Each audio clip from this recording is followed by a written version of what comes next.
고요. 그것은 우리 이동호 교수님이 한번 설명을 하는데, 교수님은 5.18 일어날 때 어디 있었나요? 예, 전 부산에 있었습니다. 부산에? 예. 부산에서 뭔 지랄을 했나요? 부산에 김대중 비서하고 그 전에 김대중 집에 찾아가서 김대중을 단독으로 만났고요. 그리고 김대중 비서의 지시를 받아서 5.18 터지자마자 저한테 문건을 갖고 왔더라고요. 그 삐라요. 그 삐라이는 등사로 인쇄된 건데, 네.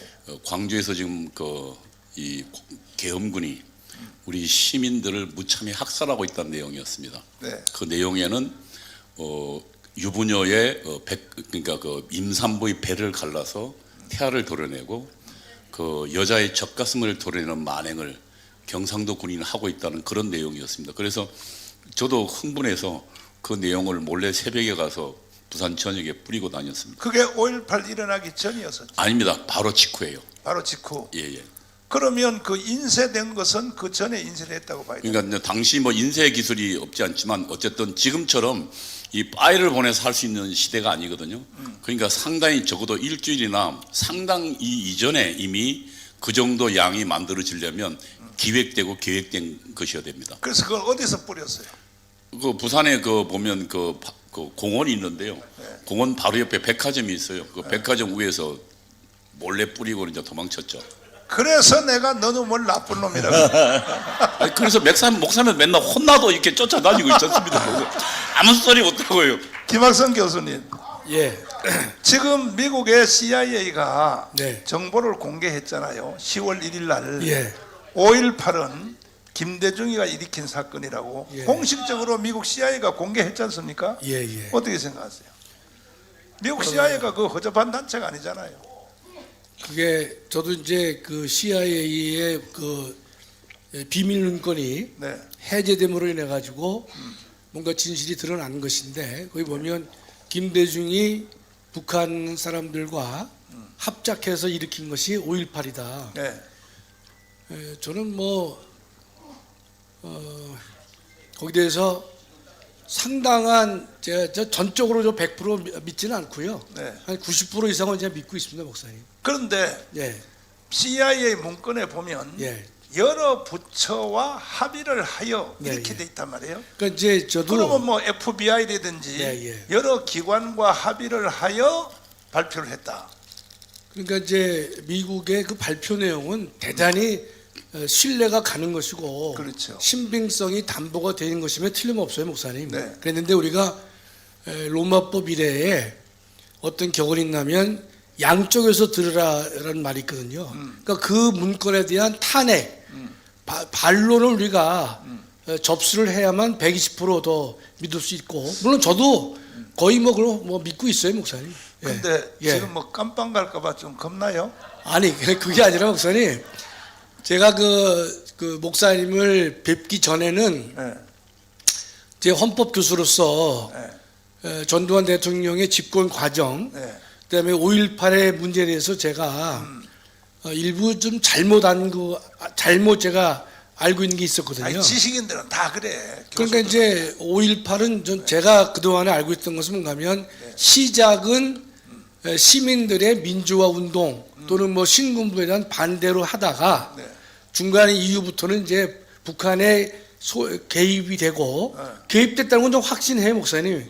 왜냐면 그 무기고를 털고 기아 자동차를 털고 이거는 일반 민간인이 할 수가 없단 말이죠.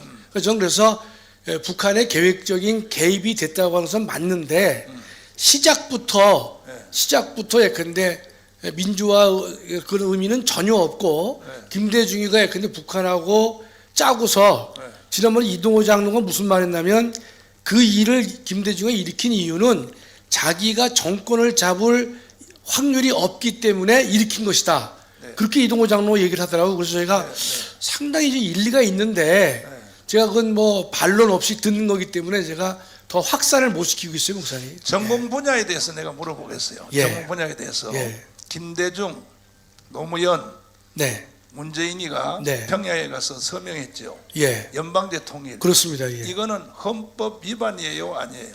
뭐 여러 번 말씀드렸지만 명백한 헌법 위반이 되는 것이죠. 우리 헌법은 혹시 그럴까봐 우리 김영삼 대통령도 민족 우위를 강조한 분이잖아요. 그러다 보니 하다 보니까 우리나라 사람들은 어떤 DNA가 있냐면 이념과 가치보다도 민족 우위에 뭔가를 중점을 두는 경향이 많아요. 네. 따라서 남한과 북한은 우리 민족끼리 우리끼리 원한다면 어떠한 이념과 가치를 추구하더라도 통일이 가장 중요한 것이다. 이렇게 넘어갈 확률이 많이 있거든요. 네. 그러나 우리 헌법은 분명히 명백하게 4조에서 대한민국은 통일을 지향해야 될 것인데 그 방법과 수단은 반드시 자유민주적 기본 질서에 입각한 평화적 통일을 이어야 할 것을 헌법이 경고했습니다. 미리. 그러면 3대 대통령이 헌법을 위반했다면 네. 두 사람은 이미 죽었고 네. 한 사람은 지금 살아있잖아요. 예, 문재인은. 살아있죠. 이거 문재인이 어떻게 해야 돼요? 뭐 그것뿐만 아니라 문재인에 대한 죄책은 차고 넘치잖아요, 목사님. 네. 우리 다 동의하시겠지만 윤석열 대통령의 지지율이 우리가 많이 오르지 않는 이유 중에 하나가 우리 애국 시민들은 뭔가면 첫 번째 주적이 문재인이고 문재인이가 행한 잘못된 그 죄악을 책임을 물어달라고 얘기를 했는데 그것이 미적지근하기 때문에 윤 대통령에 대해서 우리가 실망을 많이 하고 있는 것이죠. 네. 또 하나는 우리가 국민의힘에 대해서는 좀 말을 안 할 수가 없는 것이 현재 이 민주당의 강령을 보면 6번의 통일 항목에 보면 그동안에 김대중, 문재인, 노무현이가 행한 각종의 통일과 관련된 연방제 합의를 갖다가 띄워. 계승하고 계속 지키겠다. 그 말이 현재 민주당 강령에 나와 있습니다. 명시적으로 반헌법적인 문장이 민주당 강령에 있음에도 불구하고 여당인 국민의힘이 여기 대해서 말하는 사람이 없단 말이죠, 목사님. 잘못된 것이다. 그런 연방제 통일은 우리 헌법에 반하는 것이다라고 말을 해줘야 되는데 말하는 사람들은 언론에 보도 안 되는 광화문 애국 세력만 목 놓아 부르짖고 있고 정작 따져야 될 정부 여당 측은 명시적인 전 문장에 대해서도 이야기를 하지 않고 침묵하고 있기 때문에 침묵은 말 없는 동조 아니겠습니까? 대한민국 국민들의 생각을 잘못으로 이끄는데 크게 기여하는 것이 역시 국민의힘이다.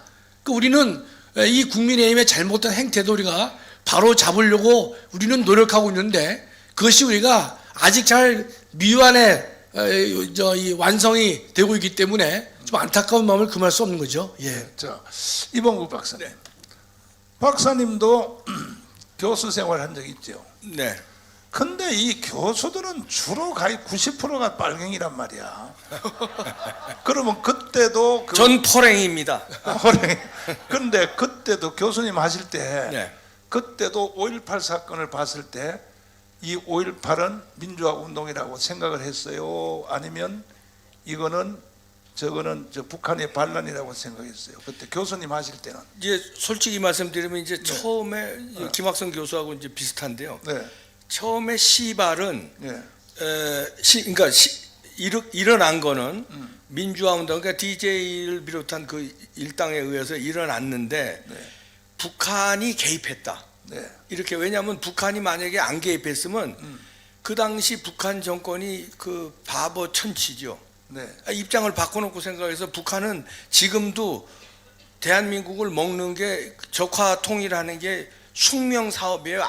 그렇지. 할아버지 김일성, 아버지 김정일, 네. 김정은의 숙명 사업인데 네. 그거 중에 제일 좋은 게 전쟁을 안 일으키고 지네들이 저 폭동에 의해서 나라가 뒤집어지면 얼마나 좋은 찬스입니까? 근데 그런 좋은 찬스를 광주에서 폭동이 일어났는데 북한 간첩이라든가 북한군이 투입이 안 되면 북한은 적화 야욕이 하나도 없는 아름다운 집단이죠. 분명히 저는 그러니까 그거는 그러니까 지만원 박사가 얘기하는 600명이 투입됐는지 500명이 투입됐는지 100명이 투입됐는지 정확한 건 모르지만 지만원 박사는 600명이라고 딱 집어요. 근데 그거는 연구해야 된다. 여기서 전혀 투입이 안 됐다고 하는 거는 그건 새빨간 거짓말이다. 네. 왜냐하면 입장 바꿔놓고 생각, 지금도 야욕을 부리고 있는데 그 당시는 찬스인데 그 찬스를 그냥 남긴다고 그건 말이 아니야. 그리고 아까 지적했지만 네. 순수한 민주화 운동이 어떻게 그 무기고를 털고 교도소를 왜 털어요? 아니 그리고 그 중장비를요, 그러니까 무기든 그 탱크든 이 중장비를 뭐 순식간에 운전을 하고 그다음에 칼빈 총으로 그때 뭡니까 공수부대원들은 M16이었잖아요. 맞아요. 근데 총알을 보니까 칼빈 총알로 죽은 사람이 많아요. 더 많아. 칼빈 총은 그때 그 무기고에 보관돼 있던 거예요. 맞아요. 그럼 칼빈 총을 누구냐 공수부대원들이 칼빈 총 쏜 게 아니라는 얘기예요. 그렇죠. 그럼 그거 누가 쐈냐 이거예요. 시민군이 시민군한테 쏜 거야. 시민군이 시민군한테 쐈는데 그 시민군만 있겠느냐? 거기 북한군이 있느냐 없느냐는 조사를 안 하고 지금까지 왔으니까 네. 그거는 지금이라도 조사할 수 있다고. 그것은요 네. 해답을 저 혼자 알고 있어요. 해답을 주시죠. 예. 내가 그러면 짧게 한 말씀 드리면 지만은 박사가 지금 구속돼 있는데 네. 지만은 박사도 지금 실제 구속된 이유는요 본질이 전혀 달라요. 왜냐하면 광수 때문에 구속된 거예요. 네, 그러니까 예를 들어서 광주 사태에 누가 왔었느냐? 박상학 대표가 왔었다. 박상학 대표는 그때 2살이야, 2살. 그것 때문에 구속된 겁니다. 지금 그 다른 것 때문에 구속된 게 아니고 내가 석동현 변호사님을 면회를 보내가지고 왜 구속됐는지 원인을 다 알았어요. 알았는데 이 광주 사태를 비판한 것 때문에 구속된 게 아니라니까요. 광수 때문에 구속된 거라고. 그러면 보세요. 자, 정승산, 그 다음에 또 저기 이 탈북자들 또 뭐 그 사람들이 광주 사태에 다 왔다는 거야. 그래서 이게 이제 사진을 또 갖다 댔단 말이야. 요게 바로 박상학이고 요게 또 누구고 심지어 황장엽이도 그때 왔었다. 요게 황장수다. 그래서 구속된 거예요. 그러니까 우리 여기 유튜버 여러분들도 오해하면 안 됩니다. 나는 이거는 석동현 변호사님 통해서 확인을 다 했고, 근데 해답이 뭐냐 하면은 네. 해답이 이겁니다. 원래 이 전라도 광주에는요 고정 간첩들이 5천 명 이상이 살고 있었어요. 이 증거는 저도 집요하기 때문에 제가 이것을 어떻게 알아냈냐 하면 정호영 장군, 지금도 살아계세요. 정호영 장군을 통해서 알아냈는데 전파 교선이 광주 사태 일어났을 때 광주하고 북한하고 실시간 통화하는 살아있는 전파 회선이 5,000회라는 거야. 그러면 광주 안에 고정간첩이 5,000명이 있다는 얘기 없다는 얘기요? 있다는 얘기죠. 그런데 이것이 왜 여기서 착시를 하냐 하면은 왜 나 혼자만 해답을 안다고 하냐면은 그 광주에 있는 고정간첩들이 2년에 한 번씩 북한으로 다시 호출이 돼서 가면은 소속이 어디면 정찰총국이야. 군부대야, 군부대. 그러니까 고정간첩들이 군부대에 소속돼 있다고. 가서 훈련을 받고 다시 내려와요.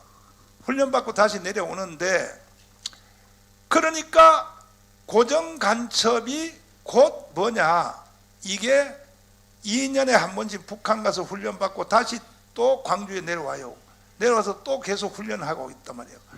그러니까 이것이 곧 북한군이고 이것이 고정간첩이가 같은 말인 거예요. 그게 이야기 됐어요?